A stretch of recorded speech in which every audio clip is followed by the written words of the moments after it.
வணக்கம் நண்பர்களே. தமிழக வெற்றி கழகத்தில் முன்னாள் ஐஏஎஸ் அதிகாரி சகாயம் இணைய இருக்கிறாரா என்ற ஒரு செய்திகள் வெளியாகுது. அதில் சகாயம் ஐஏஎஸ் ஒரு கண்டிஷன் வச்சுருக்கிறதா கேள்விப்பட்டோம். என்ன கண்டிஷன் அது? சேனல் சப்ஸ்கிரைப் பண்ணாதவங்க சப்ஸ்கிரைப் பண்ணிக்கங்க, நோட்டிஃபிகேஷன் பில் பதிவு பண்ணுங்கள். அப்போ தான் என்னுடைய பதிவுகள் வந்து சேரும். கேள்விப்பட்ட சகாயம் ஐஏஎஸ் அவர்கள் நாம் கேள்விப்பட்ட வரைக்கும், நாம் அறிந்த வரைக்கும் மதுரை ஐஏஎஸ்ஸாக கூட அவர் வந்திருக்கார். மதுரை கலெக்டராக கேள்விப்பட்ட வரைக்கும் அவர் லஞ்சம் வாங்காதவர், எந்த ஒரு பணியும் நேர்மையாக செய்வார், ஒரு தமிழ் ஆர்வம் மிக்கவர், ஒரு எளிய, அதாவது விளிம்பு நிலை மக்கள்னு சொல்லுவாங்க இல்லையா, எளியோருக்கான ஒரு தன்னுடைய அரசு அதிகார பதவியை, ஐஏஎஸ் பதவியை கொண்டு எளியோருக்காக உதவுறவர், லஞ்சமே வாங்கினதில்லை.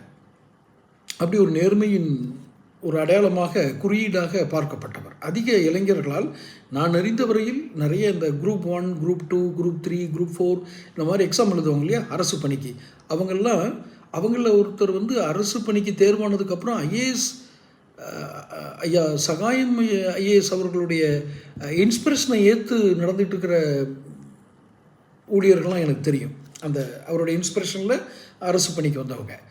அப்படிப்பட்டவர் யாரோட இணைகிறாரு? விஜயோட. சரி, விஜய் நேர்மையானவரா இல்லையா, அவருடைய தனிப்பட்ட வாழ்க்கைக்குள்ளெல்லாம் நான் போக விரும்பலை. ஆனால் ஒரே ஒரு விஷயத்தை மட்டும் அவர் இன்னமும் கிளியர் பண்ணாமல் தான் இருக்கார். யார்? நடிகர் விஜய். என்ன? உங்கள் சம்பளத்தை நீங்கள் நேர்மையாக அக்கௌண்ட்டில் வாங்கினீங்களா? ஏன்னா உங்களோட இணைய இருக்கிறவர் லஞ்சம் வாங்காதவர், நீங்கள் சம்பளத்தை கருப்பு பணத்தில் வாங்காதவர் அப்படின்னா தான் சகாயம் ஐஏஎஸ் உங்களோட இணைகிறது பொருத்தமாக இருக்கும்.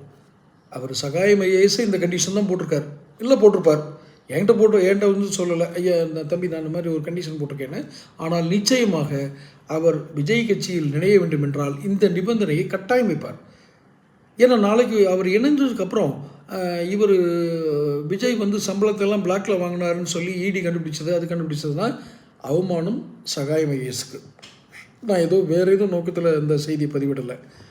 இணைய இருப்பதாக கேள்விப்பட்டவுடன் நான் எழுப்பும் முதல் கேள்வி, இணையும் இருவரும் குறைந்தபட்சம் பொது கொள்கைகளில் ஒற்றுமை உடையவராக இருக்க வேண்டும் இல்லையா? அப்போ தானே அந்த பொருத்தமாக இருக்கும். தொடர்ந்து பேசுவோம். சேனலை சப்ஸ்கிரைப் பண்ணிக்கங்க, நோட்டிஃபிகேஷன் பில் பதிவு பண்ணுங்கள்.